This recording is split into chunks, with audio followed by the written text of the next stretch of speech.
عزیزوں، آج 9 محرم ہے اور 9 محرم کی جو تاریخ ہے حسین کے ششمہ علی اصغر سے مخصوص ہے۔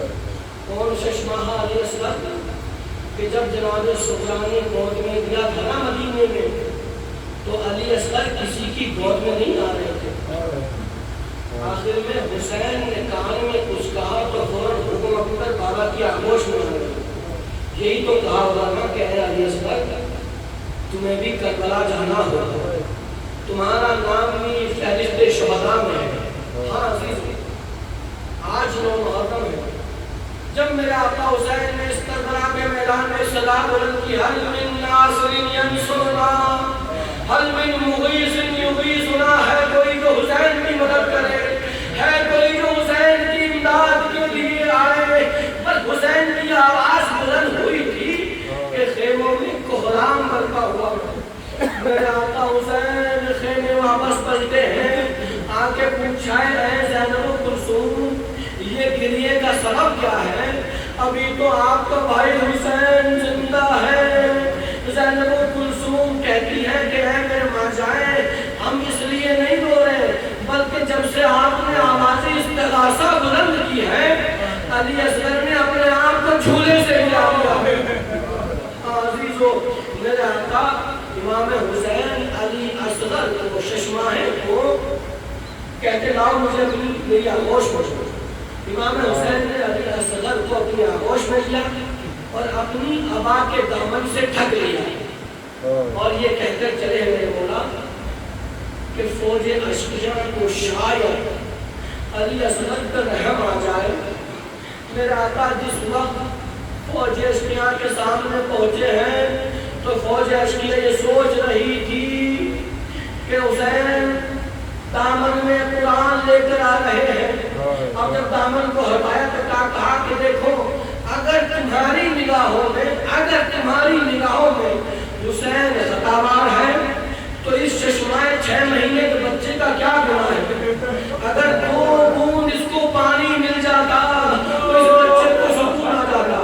یہ کہنے کے بعد میرے آقا حسین نے علی اصغر کے لاشے کو کربلا کے تپتے ریت پہ رکھ دیا۔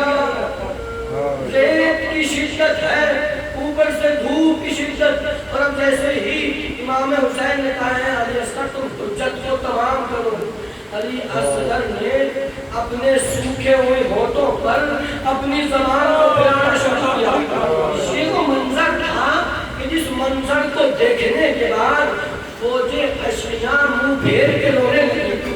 عمر صاحب نے اس منظر کو دیکھا تو جملہ کہا اقطاع کلام حسین، اے حرملہ حسین کے کلام کو قطع کرو۔ تاریخ کا منظر حیداری کے جملے ہیں کہ حرملہ نے ایک تیر سہشوبہ جوڑا اور اب جیسے ہی تیر کو چلانا چاہتا ہے تو وہ تیر گر جاتا ہے، دوسری مرتبہ چلانا چاہتا ہے تو تیر گر جاتا ہے۔ عمر صاحب کہتا ہے اے حرملہ تو عرب کا سب سے بڑا تیر انداز ہے، پھر تیرے ہاتھ کیوں کاٹ رہے ہیں؟ حرملہ کہتا ہے اے عمر صاحب جو منظر میں دیکھ رہا ہوں وہ منظر کیوں نہیں دیکھ رہا؟ میں جب بھی تیر چلانا چاہتا ہوں ایک دکھیاری خاتون ہے جو میرے سامنے آ جاتی ہے اور آ کر کہتی ہے اے حرملہ میرے بچے علی اصغر نے کیا بگاڑا ہے؟ عزیز خدا کوئی غم دے، سوائے غم سید الشہداء کے مقتل کے جملے ہیں۔ تیر کا چلنا تھا اور جیسے ہی تیر چلا ہے نا، جیسے ہی تیر چلا ہے علی اصغر کے حلقوم پہ تیر لگا، اور جب تیر لگا ہے نا تو بچہ اس کان سے دوسرے کان پر شہید ہو گیا۔ من الحزن الی الحزن، ایک کان سے دوسرے کان تک بچے کا گلا چھپ گیا۔ جس وقت آپ کو معلوم ہے یہ سہشوبہ تیر تھا، حسین کے بازو میں لگا، علی اصغر کے گلے کو اور کان کو چھیدتا ہوا حسین کے بازو میں لگا۔ جس وقت مختار نے حرملہ کو قید کیا ہے، تو اس سے پوچھا کہ یہ بتا تو نے کربلا میں کتنے تیر چلائے؟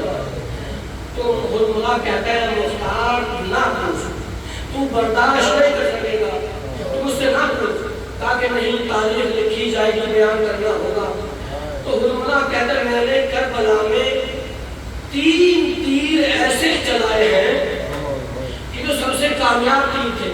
کہا کون کون سے؟ کہا کہ ہے مختار پہلا تیر تو وہ تھا کہ جب عباس مشق لے کر خیمے کی طرف جا رہے تھے تو میں نے مشق سکینہ کا نشانہ لیا اور تیر مشق میں لگا، عباس کی آس ٹوٹ گئی۔ اے مختار میں نے دوسرا تیر اس وقت چلایا کہ جب حسین گھوڑے پر ڈگمگا رہے تھے، حسین کی پیشانی میں تیر لگا، حسین نیچے زمین پر آ گئے۔ اور اے مختار میں نے تیسرا تیر اس وقت چلایا کہ جب حسین نے جو نہ کہا کہ اے فوج اشقیا اس بچے کی کیا خطا ہے، میں نے سہشوں کا تیر لیا، علی اصغر کی طرف نشانہ لیا۔ عزیزو وہ سہشوں کا تیر تھا، تیر بڑا تھا، علی اصغر چھوٹے تھے۔ مختار نے پوچھا وجہ کیا تھی؟ مختار کہتے اس جملے پر تصور کرنا اور گھر تک روتے ہو جاؤ گے۔ کیا جملہ ہے؟ مختار کہتے ہیں کہ اصغر تو بہت چھوٹے تھے، اصغر بہت چھوٹے تھے، اگر تم چاہتا تو چھوٹے تیر سے بھی اصغر کو قتل کر سکتا تھا، تو نے علی اصغر کے لیے اتنا بڑا تیر کیوں چلایا؟ تو حرملہ جواب دیتا ہے کہ میں نے اس لیے علی اصغر کو اتنا بڑا تیر مارا کہ اس کا نام علی تھا، علی تھا، اس لیے میں علی اصغر کے تیر مارا۔ حاضر مختار میں ہوش ہو گئے، تاریخ کے جملے ہیں کہ میرے آقا نے، آقا حسین نے علی اصغر کو اپنے ہاتھوں میں لیا۔ کبھی کل 10 محرم کو آپ ہمارے عاشقہ انجام لیں گے، میرے آقا حسین علی اصغر کو اپنے ہاتھوں پہ لے کر کبھی آگے بڑھتے ہیں، کبھی پیچھے ہٹتے ہیں، اور یہ جملہ کہتے جاتے ہیں اِنَّا لِلَّهِ وَإِنَّا إِلَيْهِ رَاجِعُونَ بِذَنبِ قَضَائِهِ وَتَسْلِيمًا لِأَمْرِهِ۔ عزیزو امام حسین جب خیمے کے قریب پہنچے ہیں، جب قریب خیمہ پہنچے ہیں تو سکینہ نے دیکھا کہ بابا علی اصغر کو لے کے آ رہے ہیں، آواز بلند کی کہ بابا علی اصغر کو پانی پلا رہے ہیں، لیکن جیسے ہی ام رباب نے دیکھا اب جو حسین نے دامن سے ابا کے دامن کو ہٹایا تو کیا دیکھا؟ علی اصغر شہید بن گئے۔ بی بی ہمیں جواب کہتی ہے آپ نے اگر دیکھا ہو تو ٹھیک ہے، میں نے بہت بار دیکھا ہے کہ جب عرب میں کسی اونٹ کو ذبح کیا جاتا ہے، اونٹ کو ذبح کرنے کو نہر کہتے ہیں، نہر کرنا یعنی ذبح کرنا۔ جب اونٹ کو ذبح کیا جاتا ہے نا تو اونٹ کھڑا ہوتا ہے اور اس کو بہت قریب فاصلے سے تیر مارا جاتا ہے، اور جیسے اس کی گردن میں وہ تیر لگتا ہے نا اونٹ فوراً زمین پر گر جاتا ہے۔ مطلب جیسے جناب آپ نے علی اصغر کے حلقوم پہ لگا ہوا تیر دیکھا تو جملہ کہتی ہے اے میرے بچے علی اصغر کیا تیری عمر کے بچے بھی نہر کیے جاتے ہیں؟ کیا تیری عمر کے بچے بھی نہر کیے جاتے ہیں؟ عزیزو میرے آقا حسین کی آنکھوں میں آنسو ہے، بس چند فتنے ختم ہو گئے۔ میرے آقا حسین نے اپنی زندگی میں جناب علی اصغر کو دفن کر دیا تھا۔ اس کی چند وجوہات علماء نے لکھی ہے کہ میرے آقا حسین نے علی اصغر کو کیوں دفن کیا تھا۔ اس کی پہلی وجہ میرے علماء لکھتے ہیں کہ میرے آقا حسین نے علی اصغر کو اس لیے دفن کیا تھا کہ کربلا کی ریت بہت تپ رہی تھی اور اوپر سے دھوپ کی شدت تھی۔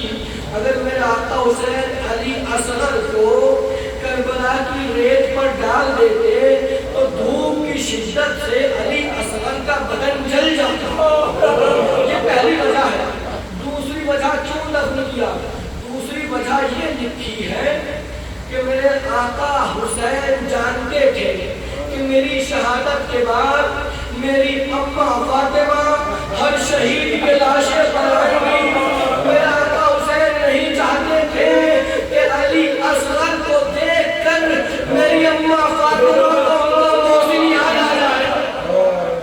عزیزو تیسری وجہ جو لکھی ہے وہ یہ لکھی ہے علماء نے کہ امام حسین جانتے تھے کہ شہداء کے لاشوں کو پامال کیا جائے گا. میرے آقا حسین نہیں چاہتے تھے کہ میرے ششمائے علی اصغر کا جگر گھوڑوں کی ٹانگوں سے پامال ہو. عزیزو آخری وجہ جو لکھی علماء نے وہ کیا ہے؟ میرے آقا حسین جانتے تھے کہ میری شہادت کے بعد تمام شہداء کے لاشوں پر سے سروں کو کاٹا جائے گا اور نوکے نیزہ پر محلق کیا جائے گا.